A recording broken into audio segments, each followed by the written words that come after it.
every art talk, actually. All of them, right? all of them. That's great. So yeah, so today we had two key themes: fun and friendship, and who better than our very own Collin Moulton to open up the next segment for us to help us celebrate our 40th. So everyone knows and loves Collin. He tells the stories that make us laugh and make our days bright. Since the beginning of the pandemic, he kept us laughing, week over week. And so, Collin, welcome back. Thank you. I'm here. I am here. You are. We see you. Oh, there I am. Oh, here I am. There I am. We're having technical craziness today. Here we go. There I am. No, there I'm not. All right, we're going to do this the right way. Here we go. Here I am. Here I come. Here we go. Wait, there it is. There I'm not. Almost. Here I am. Oh my gosh. You're good. I just got my. There I am. We see you. Do you see me? We do. Yay. I love technology. Hey, listen, you guys, this I am so honored to be a part of this. Thank you very much. SMA 40th anniversary. You guys saved me during the pandemic. Woo. Raise a cup of coffee / bourbon or whatever you're doing. I don't know what you guys do anymore. And you saved You us. saved us too. So. Yay, right on. Well, hey, I got my shirt. Thank you, AJ. Oh. Here's what happens so that you guys know. For comedians, I got put a lot of people got sent home. You guys have been working like virtually forever. So like since pagers, I don't know how you did it. You were on horseback and you're like talking over trees. I don't know how you did it in the beginning, but at some point, everybody got sent home from their normal jobs and it was weird for them. And then I got home. I couldn't do anything. I'm a comedian. And I'm like, what am I was just home. I couldn't tour. And I'm like, what am I going to do? And then my wife was like, yeah, what are you going to do? I did not marry you because you're going to be here. You're supposed to be gone 3 weeks a month. You're here 4. That's all of them. This is not going to work for us. So then I got this phone call from my agent and he was like, we got Zoom meetings. And I was like, what? Okay, Zoom meetings. And apparently what happened was all these other CEOs started calling comedy agents and they were like, we need a comedian for our Zoom meeting because our employees are sad. We need to raise morale because they're sad because they're at home with their dogs and their alcohol. So they're sad. And they don't get to hang out with their D-bag boss at all. They're sad. So I showed up. I had 2 meetings in. I'm like, these people have never been happier in their life. They're drunk at 10 a.m. It's like a revolution. And so then the true story behind this is I got a call from the first Zoom call was AJ and Jacques and Melissa bought a block of shows from my comedy agent. And he goes, I got your guy. So they called me and they're like, we got Zoom shows. I'm like, I don't know how to do that. And they're like, well, I got a pre-event meeting for you. So I sat down with AJ and Jacques and Melissa in a Zoom meeting. And I pretended to know what I was doing because fake it till you make it is my style. So yeah.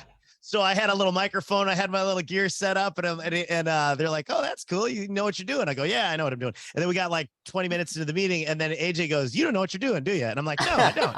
So yeah. So he goes, that's perfect. That's a perfect fit for us because we're the Marines of business. We fix exactly this kind of problem. So they helped me dial in what I was doing. And they helped me build a Zoom platform for comedy for me in my studio and all this. And it all came from you guys. And it's remarkable. I just, I owe you guys this part of my career, which is waning, but it's okay. I still like it. And I'm doing it right now in the middle of a hurricane. I live in Savannah, Georgia. So we're getting hit by a hurricane. Here's what happened. I moved here 7 years ago. And I was super excited about a different lifestyle than Los Angeles. And I was like, I'm moving to LA, to the East Coast. And we pinned the map. And then I said, wait a second, hurricanes. And my wife and I looked it up and Savannah had not been hit by a hurricane in 80 years. So we're like, we'll be safe here, honey. And then I moved here 7 years ago. I've been hit by 5 hurricanes dead on. And there's one bearing down on me now. And I don't even know I didn't know when they were coming for the last 2 years because they ran out of names due to global warming. They started naming them after the Greek alphabet. Yeah. So, and I don't speak Greek. And why Greek? Because Greece is landlocked, right? Never been hit by a hurricane. They should have used Florida words. How fun would August be if you were outrunning hurricane alligator meth? Look out, pack your stuff. Hurricane COVID is a hoax is coming.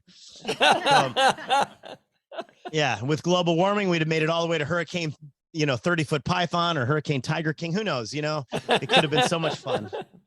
But it's the big fear is the tornadoes. That's kind of what we're getting, on this end now is tornadoes. And I'm no stranger to them because I grew up in Wisconsin and there wasn't a lot of tornadoes. They happened sometimes, so they were on the menu. But I had night terrors about tornadoes my whole youth and then on into my young adulthood. And I asked my mom, I said, why was I hit? Was I in a bad tornado? And she said, no, we just told you about them a lot. And I was like, what? You just terrorized me like to keep me in the basement? Is that what you were doing? Is that what people did back then? They were like, there's a tornado coming. You better go put your leg chain on for safety. So, yeah. So I was on a ship. I do cruise ships sometimes. I was on a cruise ship a week ago and there was a lightning storm and I heard this guy on the balcony next to me and he's all, the lightning flashed and then he goes 3, 4, 5, 6, and then and he's like, it's 6 miles away, guys. I just measured it. I was like, wait a minute, what? That's not science. That's some drunk dad science we learned when we were kids. I looked it up. Sound travels 5 seconds per mile. And some of you guys are geniuses. You know this. I didn't know this. I'm still measuring it by counting. That means that when we were on our bikes as kids and we're like, it's 3 miles away, guys, we're safe. It was literally the next block over coming to kill us. And our dads were like, just, you're good. You're safe. Stay out there. I'm in here with your mom. Just count. You're fine. You're good. So yeah, that, now we're, dodging all that, this one, the lightning and the tornadoes and all that. And so we have these tornado sirens. The problem is it's going to hit us around noon and tornado sirens happen at noon. And that's when they test them, they test them. So what happens when there's a tornado at noon? Tornadoes aren't stupid, Are people just walking around in the middle of a tornado? It's fake. This is all fake news. It's, So, yeah. And don't we where's our British guy? He's here. He's here. Is he here? Are you in the pack there? Hi, British guy. I'm sorry about the Queen. I'm half Irish, half English, so I'm a little torn on this. I was a little bit clamped myself. That was a tough one, right? She was 96, and people still had the nerve to ask what happened.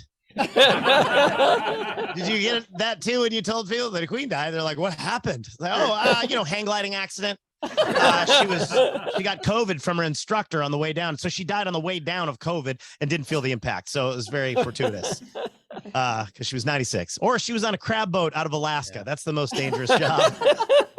Everybody knows that. Until 3 weeks ago, because a new study just came out, and the most dangerous job as of 3 weeks ago is being king or queen, because it ends in death 100% of the time as of 3 weeks ago. It used to be 96% of the time, but as of 3 weeks ago, it's now 100% of the time. So there's no way out. It's like the mafia or laying with beasts. There's no way out. And Louis Anderson, the openly large comedian, Louis Anderson died in January. And then now this queen, and it happens in threes. So Elton John's got to be super nervous at this point.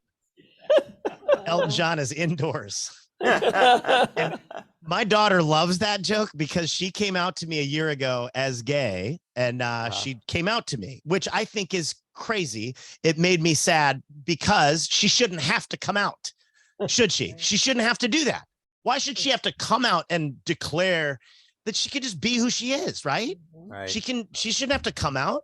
That's right. It's a modern world. Like, I felt sad that happened and that she had to come out, because my son doesn't have to come out to me as straight. Well, he does because he's a little gay, so it's different. But you know what I'm saying. But if my son did come out to me as straight, I wouldn't even believe him. Yeah. Plus, I'd be like, not in my house, buddy. We come from a long line of proud gay people. So yeah, so that's been what's in our right now. We're gonna buckle down and we're gonna be ready for this thing. and I'm going to keep my kids positive. You know, that's the idea. Inspiring quotes. Do you guys get inspiring quotes online? Do you get like these inspirational quotes? And every once in a while, it's a quote from somebody you would never take life advice from. I recently got one from Babe Ruth, and I was like, okay, well, I don't know. I mean, Babe Ruth, really? You know? And he was like a couple of quotes, but like that guy, he was considered a bit of a womanizer and a drinker in 1925. Do you know what you'd have to do to be considered a bit of a womanizer and drinker in 1925? He probably made Harvey Weinstein look like a male feminist. So I can't. Here's the thing. I can't face it. When I do this, I'm afraid you're going to see my bald spot. I got a bald spot, which I don't know if you guys are familiar with bald spots. I'm looking at the profile pictures, and some of you are on board with me here. But I apparently I got a lot of bald spots. Actually, I got bald shoulders and back. Nobody cares about that. This is the only one that counts right here. They want to know about that one. Isn't it weird that people have such a strong opinion about where your hair is? I used to have bald spots in my nose and ears, but nobody cared about that till they went away. Yeah, you're not supposed to have hair in your nose and ears because it's gross, Dad. So I shaved my head. I actually shaved my head recently to try to get rid of my bald spot. And ironically, it made it worse. A pro tip for you. My wife can see your bald spot if you shave your head to get rid of your bald spot. She can see hair amidst hair that's not there, amidst a bunch of hair that's not there. This is the same lady that needs me to find her cell phone twice a day for her. Some people can pull it off. My dad could totally pull off bald spot. And so I thought I'd be able to pull off bald spot, and I can't. He's in the, the only people who can pull off bald spots are like old black guys, Roman emperors, and babies. That looks cool. But I'm in the can't pull it off category. It's just me, old ladies, and parrots, and it's gross. You try being a dog with a bald spot. That's even grosser. That's the worst. They call that chronic mange, and they take you to the vet, and it's time. You know what I mean? Incidentally, that's my dog's kill command. It's time. Because if I die an untimely death, which I don't know what that would even be because they're all kind of untimely, but if that happens, and my wife doesn't like my dog as much as I love my dog. And so if she takes her down to the vet and says it's time, everybody in the room dies except for my dog. That's my plan to protect my dog. Some dogs can't, or some animals can't, they can't, they're all bald. They're 100% bald spot. Armadillos, for example, 100% bald spot. That's a mammal doing reptile impressions. They identify as a reptile or something. I don't know. They're appropriating turtle culture. That's why they're always dead on the road. They're being smashed for appropriating turtle culture. So keep your head up, folks, and use Rogaine. That's because 40th anniversary. When I was 40, I got to think all the things I would do and would have done. And I think it's time we start talking to you about an IRA, SMA, because you're 40. Got to think about your future. And I love you guys. Thank you so much for all you do for me. And thank you for all you do for each other and the world of business. You are the Marines of business. Yes. Thank you, I Collin. love you. Good night, everybody. Goodbye. Incredible. Thank you, Collin.